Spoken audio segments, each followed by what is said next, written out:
ahora ya vamos a tocar el último tema de lo que nos habíamos planteado del contenido general. Ahora vamos a hacer comprobación de datos y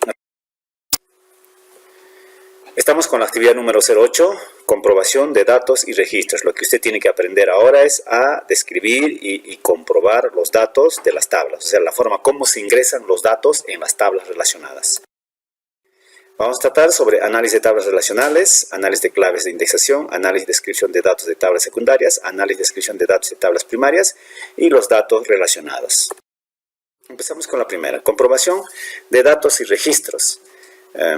¿Qué es comprobación de datos y registros? ¿No? Es el proceso de ingreso de datos, es el proceso de la información. Cada tabla debe tener sus propios datos y tienen que estar bien definidas, ¿no? los datos, tanto en tablas primarias y secundarias, y hay que verificar que los datos no se pueden duplicar entre ellas, ¿no? Porque no tendría sentido el modelo entidad-relación. Pero los datos en la tabla principal sí se pueden duplicar por la relación de tablas. O sea, solamente se pueden duplicar el código de relación, de indexación que existe entre una y la otra tabla. Análisis de las tablas relacionadas. Entonces, miren, este es el ejemplo que estábamos siguiendo sobre el sistema de una biblioteca. Estamos tratando de implantar un sistema de biblioteca, ¿no? Porque no existe un sistema de biblioteca para control de libros. Entonces, todo lo que está relacionado acá a las tablas, la tabla principal préstamos y todas las celestes son tablas secundarias, que hemos hablado en los temas anteriores de cómo se relacionaba, cómo se lograba, cómo se identificaba y cómo se establecían los campos y atributos. Ahora, en el análisis de claves de indexación, yo tengo que darme cuenta bien, antes de ingresar los datos, cuáles son claves de indexación. Por ejemplo, todos los que están con rojo son claves primarias, ¿no? Entonces, yo sé muy bien que en las claves primarias no se pueden duplicarse los datos. Y mientras que en las secundarias, los secondary key, que está de color azul, ¿no? Vamos a darle a ver un resaltado.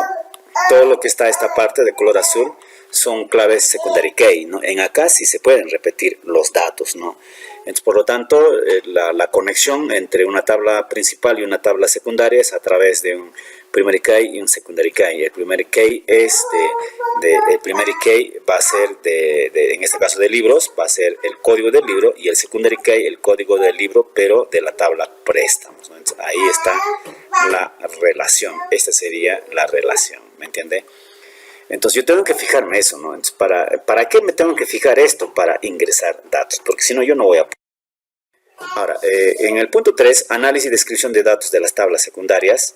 Las tablas secundarias, bueno, se ingresan los datos como usted ve acá. La tabla personal, ahí estoy en la tabla personal. Entonces, la tabla personal, ¿no? Tiene el código de personal, nombre del personal, el apellido, el nombre del personal y el cargo, ¿no?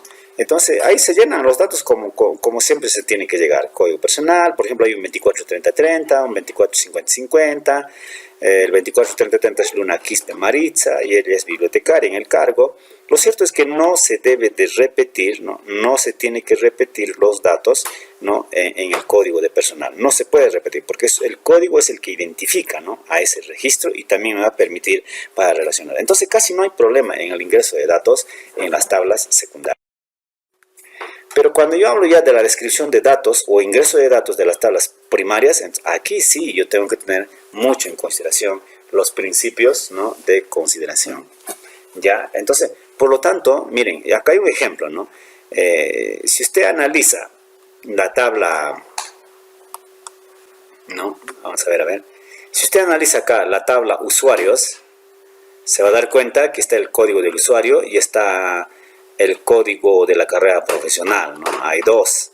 Y si usted se fija acá en la tabla préstamos, si analizamos la tabla préstamos, nos vamos a dar cuenta que hay un código de DNI, mira, un código de DNI, y este código de DNI se está multiplicando, se está duplicando también acá. ¿Por qué? Porque es un secondary key, y el secondary key es el que te permite duplicar.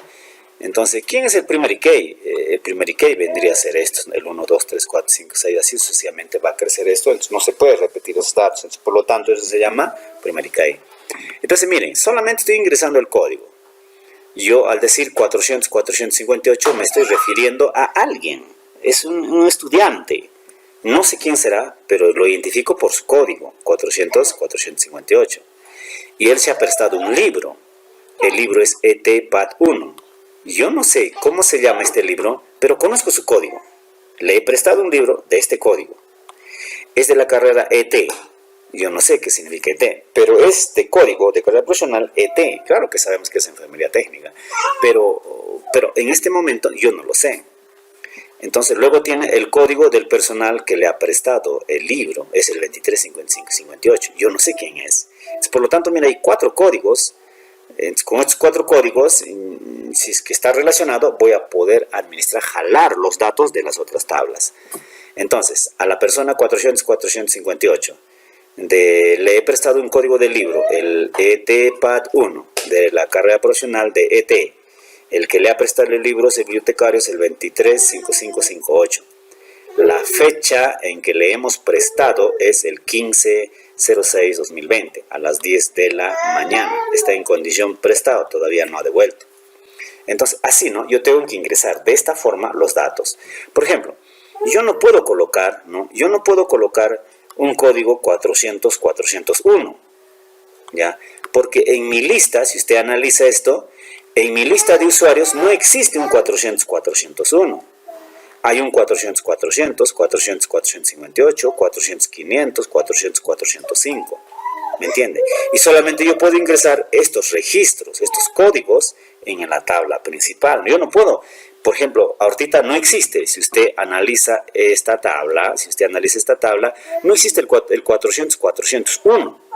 Entonces yo no puedo poner en este lugar que estoy señalando de la tabla préstamos, yo no puedo colocar acá un 400-401 porque no existe. Yo solamente puedo colocar lo que existe en la tabla usuarios, ¿me entiende? Bien, entonces esta es la forma, ¿no? Como se escribe en las tablas primarias. Un poco complicado casi es el ingreso de datos, ¿no? En las tablas primarias. Entonces, miren, así sería, ¿no? El resultado de las tablas de los datos relacionados. Por ejemplo, acá está, ¿no? El código de DNI, en el anterior era 400-458. Había puesto el código de la carrera profesional, ETPAD, el código del libro, ETPAD1, el código de la carrera profesional, ET, el código de la persona que le ha prestado el libro. Pero cuando yo hago una consulta, ahí yo puedo mezclar varios campos, ¿me entiendes? De diferentes tablas. Por ejemplo, estos datos que están de rojo son de otras tablas. ¿Ya? Por ejemplo, si yo pongo acá 400-458, eso pertenece a Ana. O sea, si yo reviso la tabla usuarios, ¿no? A esta tabla, si yo me refiero a esta tabla, hay un nombre de usuario. Y ese nombre de usuario es Ana. Si yo reviso el código del libro ETPAD1, entonces yo puedo ver el título del libro. Y si yo reviso el título del libro es Patología 1. ¿Te das cuenta? Pero yo no puedo poner un código que no existe. Yo no puedo prestar un libro que no existe. Solamente puedo prestar libros que sí existen. ¿Ya? Así sucesivamente. Por ejemplo, acá el que ha prestado el libro es el 235558. ¿Quién es? Tendré que ir a buscar a la tabla personal. Y la tabla personal, su nombre de personal se llama Eufrasio. ¿Me entienden? Entonces es la forma como se tienen que relacionar los datos. O sea, hay que ser muy inteligente, tengo que conocer sobre gestión de base de datos, ¿no? Bueno, muchísimas gracias.